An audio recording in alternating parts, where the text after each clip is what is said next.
of our image points. Can everybody see how I took that thing and this triangle, and here's one way to think of it. You have this figure, you stick a pin right there in the thing, now you turn your paper 90 degrees and then trace where it's at. Does that make sense? You see that picture? Yes, sir. Do we end up with a congruent figure? Yep. Same size and shape? Yes. What else could we do with a triangle besides flip it or turn it?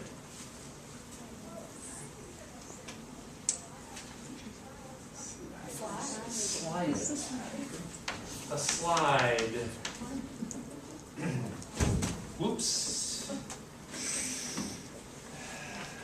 You all right? You're all right? Yeah, it's one of those that, this is so cool. You just pops right off. See, wouldn't have pulled her, it's back.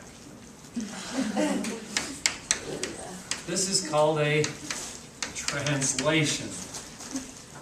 A slide. What are we going to need in order to slide? I've got my triangle, here. We'll call it A, B, C. I want to slide it. What are we going to need in order to slide it? Distance. How far to slide it. And direction. So we could say slide it 10 centimeters, but that's not enough, right? We got to know, well, you want to slide it 10 centimeters up or down or whatever. Frequently, these two pieces of information are combined into one. And those of you who have had a little bit of math know that if we put these two together, it forms what we call a vector. A vector gives us both distance and direction. Let's do it. Here is my vector.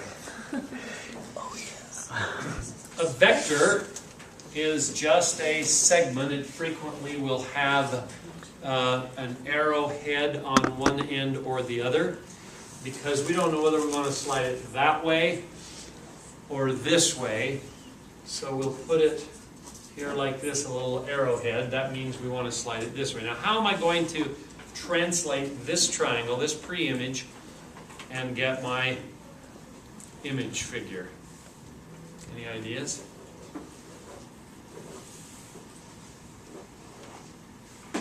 I want it to be slid, this triangle slid this far, that distance, and that direction. Kim? You can match each point A, B, and C with the end of your vector and then measure out the distance.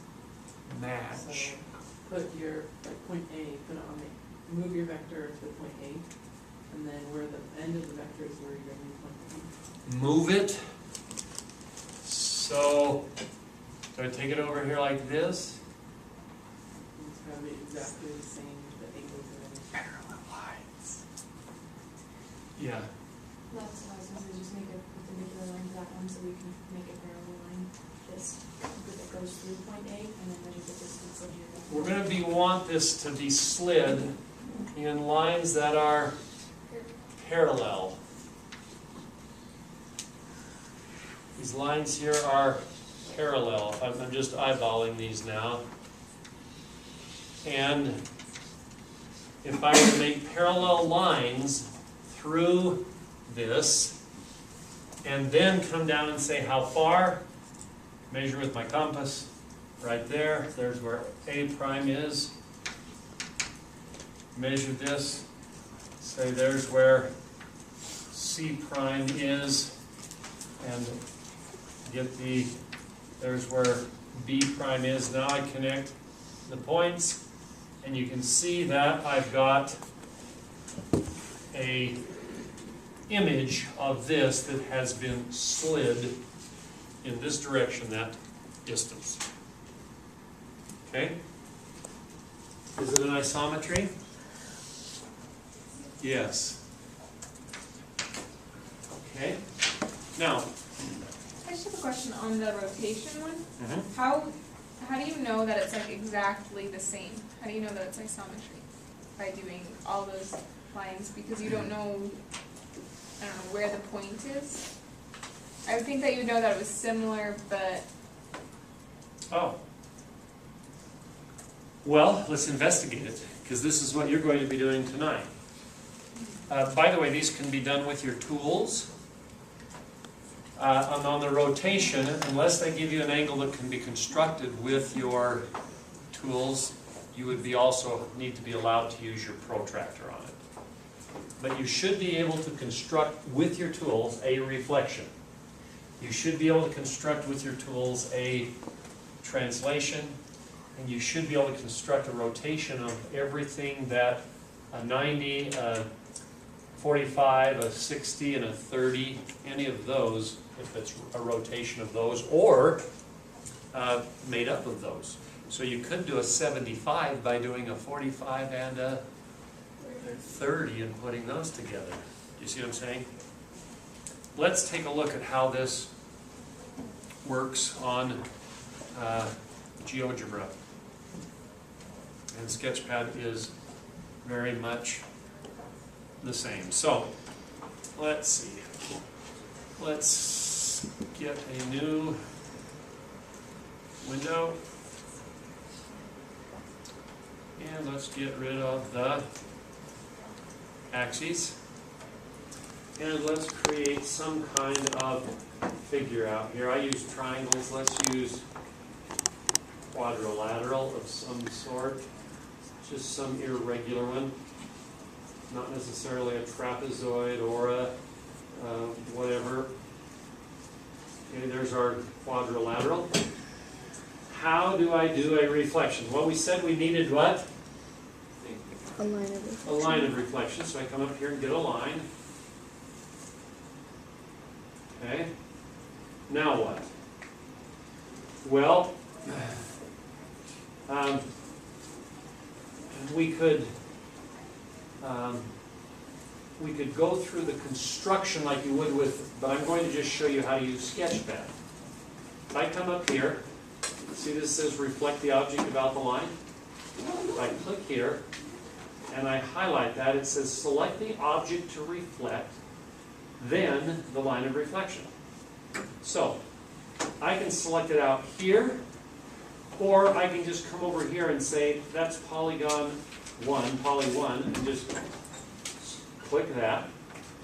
And then I can come out here and click on the line, or I can come up here and click on it. Either way, when I do, I get a reflection. Okay? Now, what's cool about this, what's way cool about this, is that if I change the shape of my pre-image, see how it changes the image? If I change the location of my line, the reflection is still about the line. Okay? That makes sense? Question, Chelsea? How did you make that pre-image again? Like, how did you? I went to this polygon tool and I just clicked it 4 times and then finished up by going back to the original point. Okay. Does that make sense? Okay, feel free to go along with me. Yeah. On the assignment though, it's for Sketchpad. Do you have one for GeoGebra? It's going to be the very same thing. Okay. You'll just use Sketchpad. Yep. You'll be doing the same thing, but you'll be doing it with. So we have to compare with Sketchpad. No. You can use GeoGebra. Oh. Yeah. Yeah. Let me run through and update anything that needs to be done. Because we've got people in this class using both, I've been leaving both of them there, and you'll see one for the new one. But I don't think it's going to change much at all. It's the same. Just use the other program. And it works much the same way as I'm demonstrating right now. Sketchpad does. Okay, there's a reflection. Let's quickly do a new window, and we'll do a rotation. So let's get us a pre-image. Should we do us a pentagon this time? Yes. Okay. What am I going to need? A point. I need a point, so I'll come over here and grab a point, and I can put it wherever I want. Now what do I need? How many degrees and which direction? Now how am I going to do that? Well, to do this, I'll come up here to this menu where we had our reflection, and I'll click on this arrow and pull it down, and you see rotate an object around a point by an angle. When I click on that and then highlight it, it tells me select the object to rotate, then the center point, and enter the angle. Okay? So, what is my object? Well, it's polygon 1. What is my point? Right here. And notice, as soon as I do that, up pops a window that says, how many degrees do you want to do this? Oops, get on the delete key. I want 90 degrees. And let's go counterclockwise, but you can go clockwise if you want. And hit. By the way, if you're using Sketchpad, if you enter 90 degrees, it will go counterclockwise. If you want to go clockwise, you have to go negative 90 to get your... okay, so the same thing works, but... Okay, and then we click OK. And notice, right here is my rotated image of my pre-image. And you can tell it's the image because look at the labels of the points. What do they have on them? The primes. Can you see that? Okay? Now, to illustrate that this truly has been rotated, because you were wondering, and if it really is the same, I'm going to come up here and grab the circle tool and come right out here, and on the center point, I'm going to click my first point, come out here to A, click on A. Notice it goes through A, it also goes through A prime, right? If I click on F and then click on B, it goes through B, but it also goes through B prime. Does that make sense? And if I were to make a segment from B to F, and from F to B, that angle is how big? 90, because we told it to rotate 90. Now, what's way cool about this is the dynamic nature. I can change where B is. But B prime will still be on that circle. I can even change where F is. Okay? Our time has run out. I have not had the opportunity to demonstrate how to do a translation with Sketchpad. You can figure it out. And in the homework tonight, there's one more transformation that you are going to identify.